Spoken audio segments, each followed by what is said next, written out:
इस तरह से बहाली होती है। लेकिन इतनी हड़बड़ी क्यों अंतिम समय में आप दिखा रहे हैं? तो यहाँ पे सीटों को खाली रखने का एक साजिश चला है, सरकार के द्वारा चली गई है।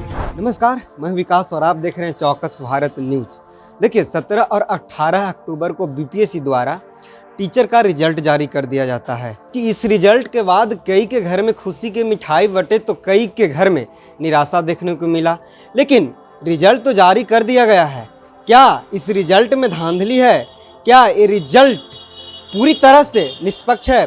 तमाम हम सुबह से ही इस मुद्दे पे बात कर रहे हैं। कई अभ्यर्थी द्वारा जो यूपी से चलकर, झारखंड से चलकर आए, सबसे बात किए, आपको दिखाया भी।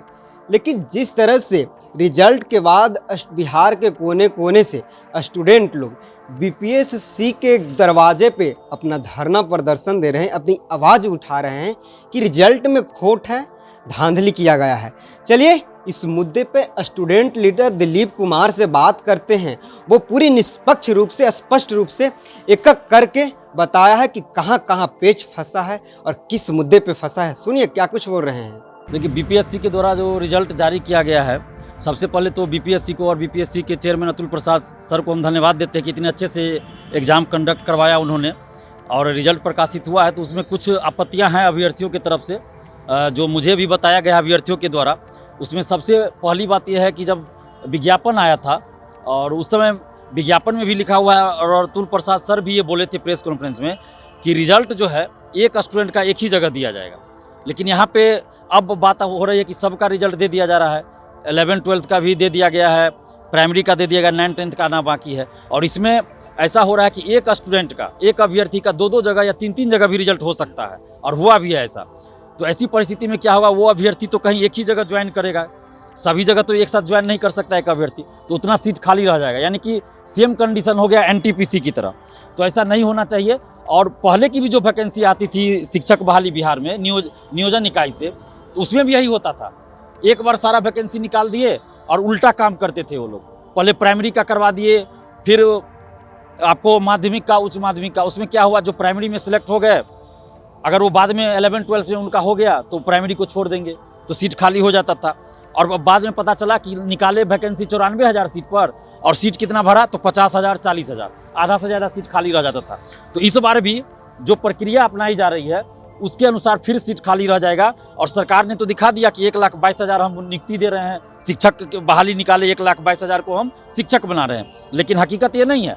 1,22,000 को क्या आप ज्वाइन करवा रहे हैं, उनको योगदान करवा रहे हैं शिक्षक के रूप में? नहीं करवा रहे हैं। तो फिर क्यों बोल रहे हैं कि 1,22,000 शिक्षक हम बना रहे हैं? आपकी प्रक्रिया गलत है। बाकी जो प्रक्रिया सही थी उसकी हम तारीफ बहुत बार किए हैं, अभी भी कर रहे हैं। लेकिन ये जो रिजल्ट दिया गया है, इसमें चाहिए था कि एक स्टूडेंट का एक ही जगह रिजल्ट होना चाहिए। और अध्यक्ष महोदय ने जो कहा कि किसी स्टूडेंट का मान लीजिए डॉक्यूमेंट्स में कमी होगा तो बाद में वो काउंसलिंग में बाहर हो जाएगा, तो दूसरा उसके पास ऑप्शन रहेगा, इसलिए हम उसका 2 जगह 3 जगह भी अगर हो रहा है तो रिजल्ट दे रहे हैं। तो ये चीज़ पहले करना चाहिए था। आपको 11-12 का पहले रिजल्ट दे देते, उसका काउंसलिंग करवा लेते, उसमें जो बाहर हो जाते, अगर नहीं होते तो उनका रिजल्ट आप माध्यमिक में या प्राइमरी में नहीं देते। ये चीज़ तो किया जा सकता था, लेकिन ऐसा नहीं किया गया। और पता नहीं नीतीश कुमार जी को क्या हड़बड़ी है कि एकदम 2 नवंबर को एकदम नियुक्ति पत्र गांधी मैदान में दे ही देना है, और उस हड़बड़ी में रिजल्ट को एकदम जल्दी से जल्दी जारी करवाने की हड़बड़ी दिखाई गई। और इसके चलते ये सब वापो की स्थिति हुई और ये सब हो रहा है। लगता है जैसे 2 नवंबर के बाद नीतीश कुमार जी विधानसभा भंग करेंगे और लोकसभा और विधानसभा चुनाव साथ में लड़ने वाले हैं। हो सकता है कहीं गठबंधन बदलने वाले हो सकता है ऐसा हो। नहीं तो इतनी हड़बड़ी क्यों दिखाई जा रही है भाई?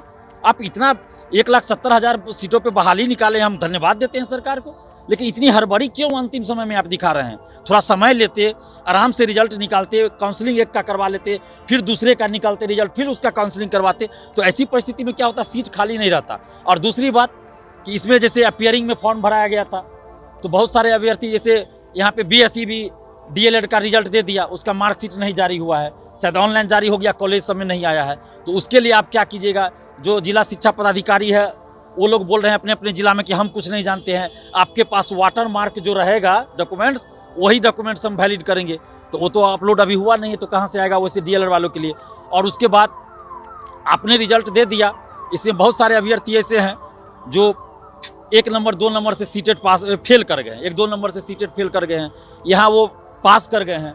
तो आपने जब अपियरिंग में फॉर्म भरने का मौका दिया था, तो इस शर्त पे दिया गया था अपियरिंग में फॉर्म भरने का मौका, और हम भी उसके गवाह हैं कि रिजल्ट आने से पहले, बीपीएससी टीआरई का रिजल्ट आने से पहले इसका रिजल्ट आ जाना चाहिए और वो डॉक्यूमेंट्स उस समय मांगा जाएगा, उसके बाद रिजल्ट आएगा। और इसी शर्त पे हम लोगों ने भी अपीयरिंग में फॉर्म भरने की मांग किया था, लेकिन अभी आपने जो अपीयरिंग में फॉर्म भरा उससे डॉक्यूमेंट्स मांगे नहीं और रिजल्ट दे दिए। अब जो स्टूडेंट सीटेड फेल है या बीएड अपीयरिंग या डीएलएड अपीयरिंग में भरा, जिसका रिजल्ट नहीं आया काउंसलिंग में, तो वो बाहर हो जाएगा, तो फिर उतना सीट तो खाली रह जाएगा।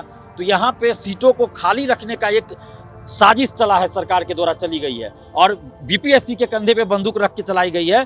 तो हमारी ये सबसे पहली मांग ये है कि आप 1,70,000 पे वैकेंसी निकालें। ठीक है, ये पहले से पता था कि 1,70,000 नहीं भरेगा, क्योंकि बहुत सारे सब्जेक्ट्स में खासकर 11-12 में, चूंकि STET हुआ नहीं था 2011 के बाद कुछ सब्जेक्ट्स का, तो उसके चलते जितनी वैकेंसी है उतना अभ्यर्थी ही नहीं थे। तो उसको अगर छोड़ दिया जाए तो 1,20,000 25,000 तो था ना कि आपका भरना है सीट। अभी आप 1,22,000 का रिजल्ट दिए हैं, लेकिन 1,22,000 को आप ज्वाइन नहीं करा सकते हैं।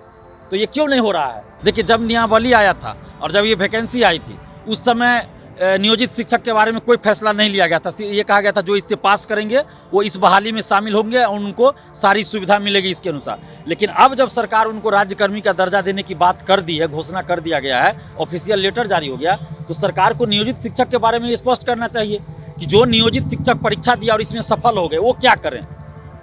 आखिर वो नए स्टूडेंट्स के जगह पे आ रहे हैं, जबकि उनको राज्यकर्मी का दर्जा मिल गया और नियोजित शिक्षक भी परेशान है कि हम क्या करें अब, क्योंकि अगर इस बहाली में वो शामिल होते हैं तो उनको इस बहाली में नया मान लिया जाएगा। जो 10 साल से 12 साल से जॉब कर रहे हैं उनका सारा चीज़ पहले का खत्म हो जाएगा, तो वो क्या करे। तो सरकार को तो पहले स्पष्ट करना चाहिए ना कि जो नियोजित शिक्षक है वो इसमें नहीं आवे, उनके जगह पे इनको देना चाहिए। फ्रेश स्टूडेंट जो नए अभ्यर्थी उनको मौका देना चाहिए था, उनका रिजल्ट दिया जाना चाहिए। तो अभी अब जो हुआ सो हुआ।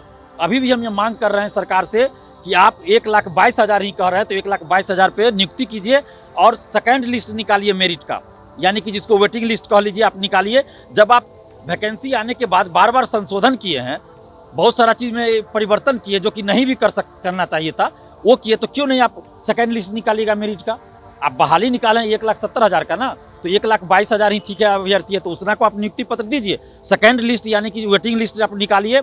मेरा ये कहना है कि सीट खाली रहते हुए अभ्यर्थी बेरोजगार ना हो जो इस बहाली में शामिल है। अगर वो न्यूनतम क्वालिफाइंग मार्क्स को अगर वो पार कर जाते हैं, तो न्यूनतम जो क्वालिफाइंग मार्क्स सरकार के द्वारा तय है, अगर उसको वो पार कर रहे हैं, पास कर रहे हैं, तो फिर उनको आप इस बहाली में लाइए। ये तो बिहार के लिए सौभाग्य कहिए या दुर्भाग्य कहिए, तो बिहार के युवाओं को सोचना पड़ेगा। ये तो हम 5 साल से इस मुद्दे को दिलीप कुमार अकेला उठा रहा है, ढो रहा है कि दरोगा बहाली, सिपाही बहाली में बिहार से बाहर की महिलाएं खास के आ रही है महिला आरक्षण का लाभ लेकर, 35% जो महिला आरक्षण है।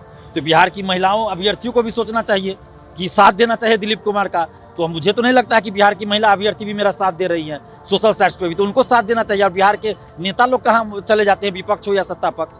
हम तो 5 साल से ये आवाज उठा रहे हैं, जो 35% महिला आरक्षण का लाभ दिया गया है, सभी नौकरियों की मैं बात कर रहा हूँ, उसमें जनरल कैटेगरी में बिहार से बाहर की महिला को ज़्यादा फायदा हो रहा है। और सभी जानते हैं कि बिहार के अपेक्षा यूपी में जो है कुछ क्षेत्रों में ज़्यादा हाइट है लड़कियों का, सामान्य आप देख लीजिए तो ज़्यादा हाइट है, उन लोगों को फायदा यहाँ मिल जाता है। बिहार की लड़कियाँ फॉर्म भी नहीं बहुत भर पाती है हाइट की वजह से, और बिहार से बाहर की लड़कियाँ सिपाही दरोगा में आ जाती है। और ये इसमें तो 50% आरक्षण था ना प्राइमरी में, तो उसका लाभ बिहार से बाहर की महिला को मिला है, बहुत मिला है। तो मिलेगा, जब सरकार दे रही है फायदा तो उठाएंगे ही ना, बिहार के बाहर के अभ्यर्थी उठाएंगे फायदा। जी, एक बहुत बड़ा मसला है भी कि आनंद फानन में 2 तारीख को नियुक्ति पत्र बांटने वाली है सरकार, और इधर हजारों ऐसे अभ्यर्थी हैं जिनको OTP उनके मोबाइल पे नहीं आ रहा है। काउंटर पे सुबह से ही लगे हुए हैं ये लोग, जद्दोजहद कर रहे हैं, लेकिन कोई आश्वासन नहीं मिल रहा है।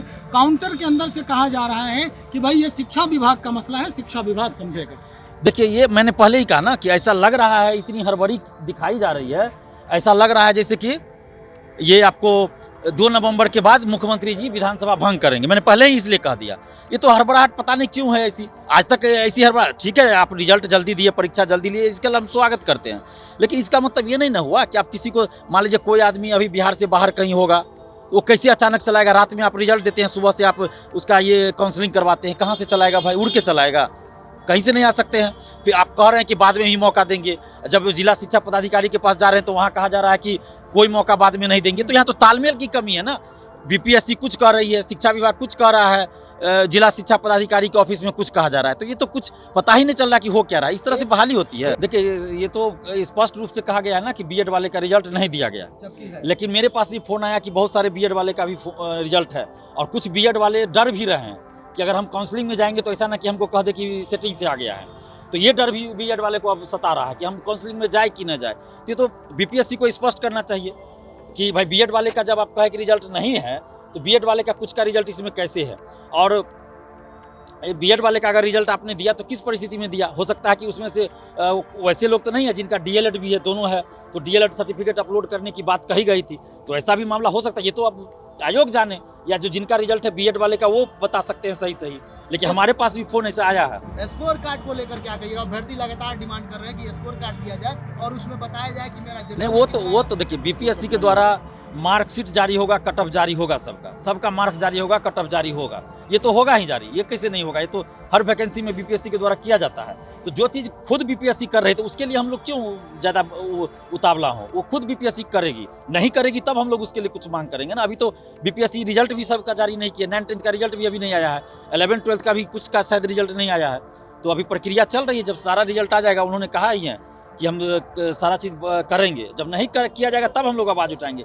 लेकिन अभी जो हमारी मांग सरकार से है कि 1,22,000 जो आप कह रहे थे, 1,22,000 हमको चाहिए संख्या की स्कूल में वो ज्वाइन करे।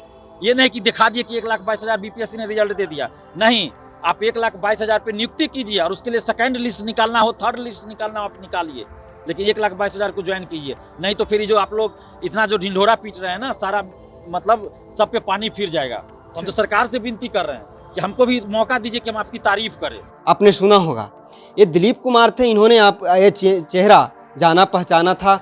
हर स्टूडेंट के लिए, अभ्यर्थी के लिए तमाम मुद्दों पर ये अपने तरफ से पूरी लड़ाई लड़ते हैं। आयोग से लड़ते हैं, बिहार सरकार से लड़ते हैं। इन्होंने कहा कि नीतीश कुमार को प्रधानमंत्री बनना है भैया। 2 नवंबर को नियुक्ति पत्र नहीं बांट रहे हैं, वो एक संतावना देंगे, क्योंकि 1,22,000 सीट भरेंगे, उसमें नियोजित शिक्षक ऑलरेडी जो हैं उनको भी दिया जाएगा। इन्होंने कहा कि नंबर आप गांधी मैदान में नहीं गिनाइए, आप नंबर गिनाकर क्रेडिट लीजिएगा। आप स्कूल में नंबर गिनाइए और फ्रेशर चेहरा दीजिए। जो पहले से है उसके घर में तो खुशियां हैं ही, आप फ्रेशर चेहरा दीजिएगा तो घर में एक अलग खुशी देखने को मिलेगा।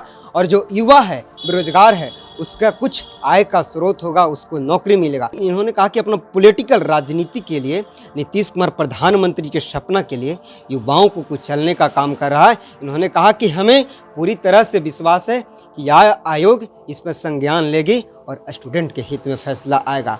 खैर, इस वीडियो में इतना ही। अच्छा लगे तो हमारे चैनल को लाइक कीजिए, सब्सक्राइब कीजिए और शेयर कीजिए, और अपना प्रतिक्रिया कमेंट बॉक्स में जरूर किएगा। धन्यवाद।